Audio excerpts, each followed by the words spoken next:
믿지 않는데도 불구하고 뭐 하는 일이 좀 잘 되고, 믿지 않는데도 불구하고 그 사람의 모습이 막 형통해 보이고 그렇게 볼 수 있는데, 그런 사람이 더 막 악을 행하고, 그런 사람이 오히려 더 불의를 행하고, 그래서 나에게 막 어려움을 주고, 그러면 정말 하나님이 살아계시는 건 맞는가? 정말 하나님이 내 편인 건 맞는가라는 의심을 할 수밖에 없을 것 같아요, 진짜. 왜요?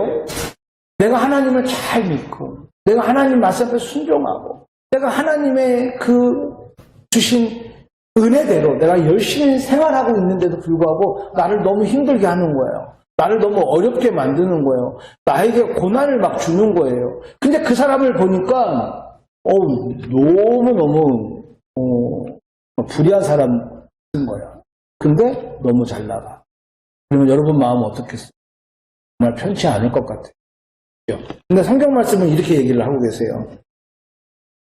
8절에 보니까 분을 그치고 노를 버리며 불평하지 말라. 오히려 악을 행할 뿐이라. 그런 것 같아요. 지금. 여러분들 여기 계신 분들이 다 경험해 보셨을 것 같아요. 나에게만 핍박하고, 나를 힘들게 하거나, 나에게 막 고난을 주거나, 그러면 정말 내 안에 있는 내 영이 막 상하게 되죠. 막 진짜 어떻게 표현하지 못할 정도로 나로 하여금 막 분노하게 만들죠. 근데 성경은 뭐라고 그래요? 그렇게 하지 말라는 거예요. 오히려 악만 키울 뿐이다, 그렇게 말씀하고 있어요. 이게 왜 죄가 되냐면, 여러분들이 이러한 마음, 이러한 분노, 이러한 상한 마음을 갖는다는 것은 바로 공의로운 하나님을 뭐하는 거다? 의심하다는 거예요. 저는 신앙생활을 하면서 사랑의 하나님으로 시작했다가 지금은 공의의 하나님으로 얼마나 감사하고 은혜 가운데 있는지 몰라요. 공의의 하나님. 근데 우리가 그 공의의 하나님을 의심하는 거라니까요. 내 믿음을 보이지 못하게 하는 거. 오늘 본문 말씀에서 제가 말씀의 제목을 땄는데, 너의 믿음을 보이고. 우리가 우리의 믿음을 보이지 못하는 것 중에 하나가 바로 뭐냐면, 나를 힘들게 하거나 나를 어렵게 하는 사람들이 잘 되는 경우를 보면 나는 이렇게 화가 나 있고 내 영이 이렇게 상해서 정말 잠을 못 자고 있는데, 그 사람은 그렇지 않는 거예요. 근데 오늘 2절에 답을 주세요. 어떻게 답을 주시냐면, 그들은 풀과 같이 속히 배임을 당할 것이에요. 풀은 채소같이 해자날 것입니다. 이 말씀이요, 위안이 되는 거고 위로가 되는 거예요. 다시 말씀드리냐면, 반드시 무엇과 무엇이 따른다. 멸망과 심판이 따른다라는 거예요. 굳이 그럴 필요가 있다 없다? 없다라는 거예요. 생활하면서 나를 힘들게 하는 여러 가지 문제들이 있습니다. 여러분들이 그럼에도 위로를 받을 수 있는 말은 뭐냐면, 반드시 하나님은 잊지 아니하시고 멸망과 심판을 하나님께서 주관하신다는 거예요. 그러니까 여러분의 영을 뭐 하지 말아라? 상하지 말아라. 여러분의 영을 다치게 하지 말아라. 지난주에 우리 말씀에 수요일날 같이 은혜 나눴잖아요. 근데 굳이 내가 저 사람한테 책망하거나 그 사람에게 이런 저런 그걸 어떤 이유로 내 영을 틀어지게 할 필요가 없다라는 거. 그러면서 10절에 이런 말씀이 또 있어요. 잠시 후에는 악인이 없어지리니 네가 그것을 자세히 살필지라도 없으리로다. 불평하지 말라는 거예요. 없어질 거니까. 없을 것이니까. 낙심하지 말고 절망하지 말고 괴로워하지 말라, 그 뜻이에요. 공의의 하나님을 우리가 믿으시기를 주님의 이름으로 축원합니다. 두 번째, 우리가 하나님께 믿음을 보이지 못하는 두 번째는 믿음을 보여야 되는데 소원이 없는 사람이 있어요. 이런 사람 정말 불행한 사람 중에 한 사람이에요. 소원이 없어. 소원이 없다는 건 좀 크게 말하자면 내 인생의 주권자이시고 섭리의 주인이신 하나님의 그 능력 앞에 내가 뭐하고 있는 거예요? 믿지 않는 거라. 그러면 4절 본문 말씀 보니까 여호와를 기뻐하라. 그가 네 마음의 소원을 내게 이루어 주시리로다. 오늘 이 설교를 통해서 여기 있는 모든 분들이 소원이 없는 분이 있다면 소원을 갖기를 부탁드리고, 소원이 있는 분이라면 그 소원을 향해 달려가시기를 부탁합니다. 백범 빙구, 백범 일지에 이런 글이 있었어요. 만일 하나님이 네 소원이 무엇이냐고 묻는다면 나는 대한민국의 독립입니다 라고 이야기할 것입니다. 하나님이 또 네 소원이 무엇이냐라고 묻는다면 독립입니다 라고 이야기할 거예요. 그래? 그러면 세 번째 소원이 무엇이냐라고 묻는다면 그래도 대한민국 라고 김구 선생님의 소원은 들어졌어요? 안 들어졌어요? 하나님이 기뻐하실 줄로 믿습니다. 네, 그 소원을 들어주셨어요. 여러분의 소원은 무엇입니까? 그 소원을 향해 열심히 달려가고 있습니까? 달려가 보시기를 바랍니다. 하나님이 기뻐하시는 삶을 향해 소원을 가져보라는 얘기예요. 학생들이 공부를 합니다. 근데 그냥 막연하게 공부를 하는 게 아니라 그 공부하는 과정, 그 어떤 목표를 향해서 달려가는 그 과정이 하나님 앞에 기쁨이 될 수 있다는 거예요. 여러분의 그 이름, 여러분의 그 모습 하나하나가 하나님에게 기쁨이 되고 그것을 통해서 하나님의 영광을 받으신다는 거예요. 뭔가 소원을 가져야 돼요. 공부하는 학생들. 하나님, 내가 공부를 통해서 내가 하나님의 기쁨이 되고 싶습니다. 내가 공부를 잘해서 좋은 직장을 구하고 잘 살고 잘 먹고 이게 목표인 사람들은 뭐 그 목표 안에 그 틀 안에서 살아가겠지만 적어도 여기 있는 학생들은 또 오늘 영상을 통해서 듣고 있는 우리 학생들은 내가 공부하는 그 과정, 그 다음에 공부하고자 하는 그 마지막 목표, 목적, 그 모든 것들이 하나님 앞에 기쁨이 될 것이고 하나님 앞에 영광이 될 것이라.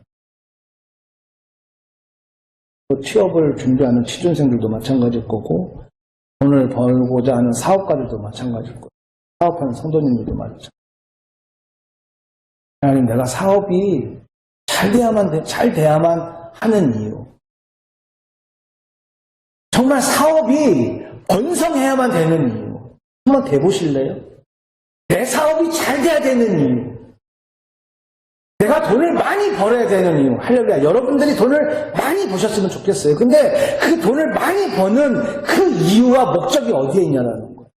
그 소원을 가졌으면 좋겠어요. 여러분 혹시 김 집사님, 내가 하나님 앞에 막 드리고 싶은데 드릴 수 없어가지고 막 울어본 적 있어요? 막 아버지 앞에 막 드리고 싶어요. 내가 아버지 앞에 막 쓰임을 받고 싶어요. 물론 뭐 그게 꼭 그것만이라도 뭐 좀 비약될 수 있지만 내가 아버지 앞에 막 드리고 싶은, 내가 육신으로든 물질적으로든 내가 막 드리고 싶은데 드릴 수 없는 마음. 여러분 지금 암 환자가 있어요. 몸이 아파요. 그분 교회에서 헌신 봉사하고 싶어도 할 수 없어요. 돈을 버는 분이 있어요. 돈을 벌 수 없는 분이 있어요. 근데 드리고 싶어요. 근데 드릴 수 없어요. 벌지 못해요. 근데 그게 막 너무 마음이 아픈 거예요. 그게 막 주님 앞에, 주님 나 내 거 드리고 싶어요. 주님. 딱 물어보는 거예요. 간절히 소원을 풀어보는 거예요. 뭐 되면 되고 안 되면 안 되고 이게 아니라 그렇지. 제가 아버지 하는 일에 내가 정말 그런 손길이 되고 싶고 그런 도움이 되고 싶습니다. 아버지 나를 사용하여 주시옵소서 라고 물어본 적이 있습니까? 그냥 이런 경험들이 좀 많았으면 좋겠는데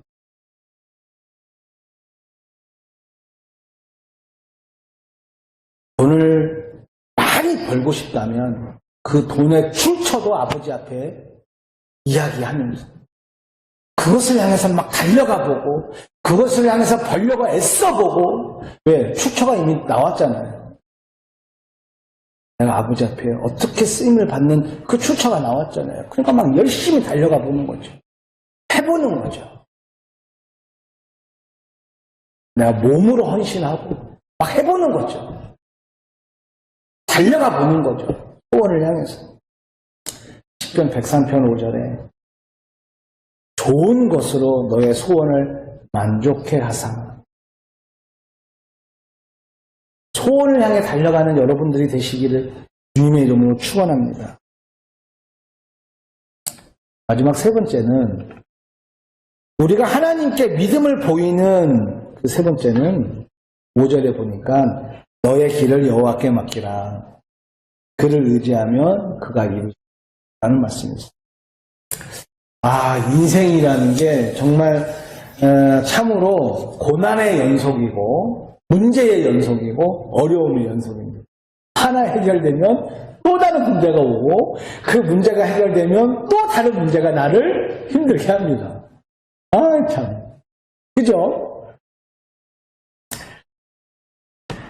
그런데 때로는 그것이 힘 안 들이고 넘어갈 수도 있어요.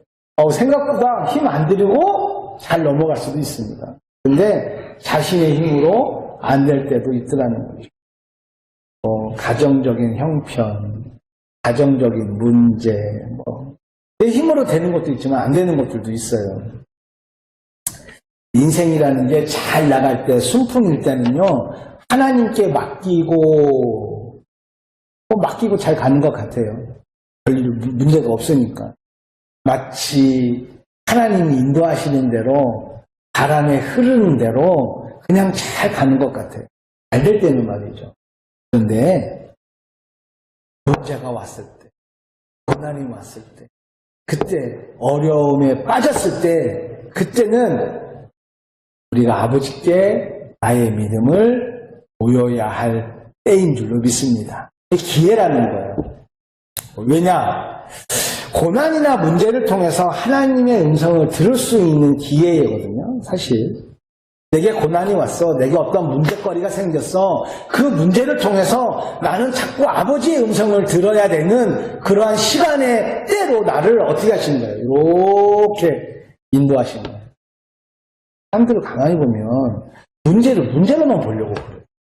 그리고 마치 수학 문제 풀듯이 이거를 이렇게 풀려고 자꾸 애를 써요. 근데 제가 누차 말씀드리지만 나에게 생기는 문제는 오히려 그 순간 아버지와 더 긴밀한 관계로 나를 이끌고 가시려고 하는 아버지의 의도가 있다는 것을 깨닫기를 바랍니다. 그런데 자꾸 우리는 방법론을 자꾸 얘기해요. 우리는 자꾸 방법을 찾으려고 그래요. 이 방법이 좋을까? 저 방법이 좋을까? 이 방법이 좋을까? 그 방법이 좋을까? 그러니까 하나님의 의도와는 관계없어요. 하나님이 내게 주신 그 고난의 의도는 약간 뒤로 하고 내가 먼저 발버둥을 쳐보려고 해요. 사람을 쫓아가 보려고 그래요. 사람을 찾아가 보려고 그래요. 사람에게 내 문제를 이야기하고 사람에게 그 내 문제를 해결받으려고 그래요. 한두 번은 받을 수 있어요. 또 하나의 그게 깨가 될 수도 있고 지혜가 될 수도 있고. 그런데 중요한 건 많은 사람들이 하나님과 실족되고 난 후에 신앙생활을 안 하는 분들의 대부분 이야기는 뭐냐면 자기는 사기당했다는 사람들이 참 많아요. 교회에서 누구에게 사기당했고 장로님한테 당했고 집사님한테 당했고. 그러면 신앙이라는 건 나와 하나님과의 관계인 줄로 믿습니다. 나와 하나님과의 밀접한 관계만 있으면 사실은 시험 들 일이 별로 없는 거죠. 힘들 일이 없죠. 근데 마귀는 꼭 그렇게 찾아다녀요. 마귀는요, 혼자 시험 들게 하지 않아요. 혼자 시험을 들게 해서 그 사람이 자기 이야기를 들을 수 있는 사람들을 찾아다녀요. 왜? 내 이야기를 같이 섞어야 되니까. 자신의 문제를 본인이 할 수 없는 것을 깨닫는 거. 아, 요게 은혜인 줄로 믿습니다. 아, 문제가 굵어졌어요. 사업을 하면서 문제가 생겼어요. 또 내가 가정에 문제가 생겼어요. 생활하면서 어떤 문제가 생겼습니까? 이때 우리는 내 힘으로 할 수 없는 것을 깨닫는 거. 이게 첫 번째예요. 그러니까 어떻게 해요? 눈을 들어 어디를 봐요? 거기서 도움이 올 줄. 자신의 문제를 하나님 앞에 맡길 수 있다라는 거. 오늘 본문 말씀에 내 길을 여호와께 맡기라. 이 이야기는 너의 사업하는 거 하나님 앞에 맡겨서 하나님이 잘 이루시게 할 거야 라는 의미도 있겠지만, 오늘 저는 이것을 어떻게 해석했냐면, 네가 살다 보면 많은 문제를 만나게 되고 네가 살다 보면 많은 어려움이 있을 건데, 그 어려움을 네가 해결할 수 없을 때 하나님 앞에 어떻게 하라? 넘기라, 그 얘기예요. 하나님 앞에 맡겨보라는 거예요. 이유는 하나님이 우리에게 그 문제를 통해서, 그 고난을 통해서 나하고의 긴밀한 관계를 원하시기 때문이다. 그러니까 주신의 의도를 우리가 알아야 된다는 거예요. 그럴 때 문제는 해결되어진다. 근데 문제가 해결되어진다라기보다는 하나님의 문제를 푸실 거고, 저에게 주시는 확실한 증거는 어떤 게 있을까요? 바로 평안이에요. 평안이겠죠. 본문 말씀에 이런 말씀이 있어요. 11절에 풍성한 화평으로 즐거워하리로다. 그러니까 내가 마음속에 고난이나 어려운 문제가 와서 그 문제를 하나님 앞에 맡길 때 하나님은 그것을 응답하시고 내게 강력한 증거로 역사하시는데, 그게 뭐냐면 화평이라는 거예요. 평안이라는 거예요. 근데 여러분, 내 마음이 평안하지 않아요? 내 마음이 화평스럽지 않습니까? 그러면 지금 하나님과의 긴밀한 관계가 아닌 불편한 관계이다라고 보시면 돼요. 그건 거의 맞아요. 기도 응답을 받았습니까? 그러면 제일 먼저 주시는 감정이 어떤 거예요? 평안이죠. 평안이죠. 얼마나 세상이 줄 수 없는 평안을 내게 허락하시는지 몰라요. 여러분, 우리가 신앙생활을 하면서 기도 응답 받을 때 이것이 기도 응답인지 아닌지를 구별할 수 있는 유일한 방법은, 하나님의 응답도 오지만 누구의 응답도 온다. 마귀의 응답도 오는 거예요. 내가 어떤 기도 제목을 가지고 기도를 했어요. 근데 그 기도의 제목에 하나님께서도 응답하시지만 사탄의 응답도 있다라는 거예요. 이거를 이제 구별 잘하는 사람, 이거를 응답을 잘 받는 사람이 드디어 믿음의 내공이 쌓이기 시작하는 거예요. 믿음의 내공. 근데 어떤 것이 하나님의 응답이고 어떤 것이 마귀의 응답인지를 여러분들이 저에게 물어본다면 저는 당연코 말씀드릴 수 있어요. 하나님의 응답은 분명 불완전해 보이고 분명 내 맘 같지 않지만 내 안에 뭐가 있다? 평안을 허락하신다. 그 화평으로 즐거워하리로다. 근데요, 마귀가 주는 응답은요, 눈에 딱 보여요. 계산이 딱 나와요, 계산이 이렇게. 근데 왠지 내 마음에 뭐가 있어요? 불안해요. 왠지 내 마음이 불편해요. 그러면 그거 거의 마귀가 주는 응답이에요. 하나님은 연합의 하나님이고 화평의 하나님이지 분열의 하나님이고 멸망의 하나님이 아니라는 거예요. 이걸 여러분들이 좀 잘 가지고 신앙생활 하시고 기도하시고 그런 것들을 통해서 좀 이렇게 하나하나 좀 경험하시고 이 이야기가 목사님 하신 말씀이구나, 이런 것 좀 여러분들이 알아가셨으면 좋겠어요. 우리가 어떻게 하나님의 응답을 하나님이 내게 말씀하셨어요 라고 얘기하는 분들이 있는데 어떻게 얘기했는지 난 그것도 물어보고 싶어요. 근데 만약 그분이 하나님과 계속 대화하는 분인데 그 대화 가운데 하나님께서 막 언제나 평화롭게 하시고 그럼 그분에게 그 응답이 하나님 주신 응답이라고 생각할 수 있죠. 다시 말해서 하나님이 주신 응답은 화평으로 즐거워하는 응답이다. 아멘? 맡긴다 하면서도 내 마음에 불편함이 있습니까? 그러면 그것은 하나님과 긴밀한 관계가 아니다 라고 보셔도 된다라는 거예요. 너의 길을 여호와께 맡기라. 그를 의지하면 그가 이루시겠다. 여러분, 왜 하나님께서 맡기시면 좋아하시냐면 이루시는 분이 누구인지를 우리가 믿고 있는 거예요. 아버지가 이루신다는 것을 믿고 있기 때문에 아버지가 기뻐하시고 그 문제를 해결하신다는 거예요. 내 안에 평안한 마음으로 하나님이 내 응답하실 것을 믿으시기를 주님의 이름으로 축원합니다. 사랑하는 성도 여러분, 히브리서 11장 6절에 믿음이 없이는 하나님을 기쁘시게 하지 못하나니 하나님께 나아가는 자는 반드시 그가 계신 것과 또한 자기를 찾는 자들에게는 상 주시는 것임을 믿어야 할지니 그렇습니다. 그럼 믿음이 없이는 하나님을 기쁘게 할 수 없다라는 거예요. 그 믿음이 없다라는 거 가지고 우리가 하나님 앞에 아무리 헌신하고 아무리 헌금하고 아무리 봉사해도 하나님 그거 안 받으신다는 거예요. 자기의 의라는 거예요. 하나님이 계신 거. 그리고 자기를 찾는 자에게 반드시 상 주신다는 거. 여러분 그걸 믿으시고 이번 주간 너의 믿음을 보이라 이렇게 명령하셨으니까 여러분들의 믿음을 보이시면 그러한 은혜의 주간이 되시길 주님의 이름으로 축원합니다. 기도하겠습니다. 거룩하신 하나님, 하나님은 실수하지 않으십니다.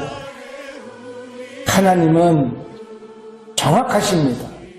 우리의 삶에 나타나는 모든 일들 가운데에 하나님의 그 손길을 의지하고 하나님의 인도하심을 믿고 나아가요. 하나님 앞에 맡기고 내려놓는 우리의 성도들이 될 수 있도록 축복하여 주시옵소서.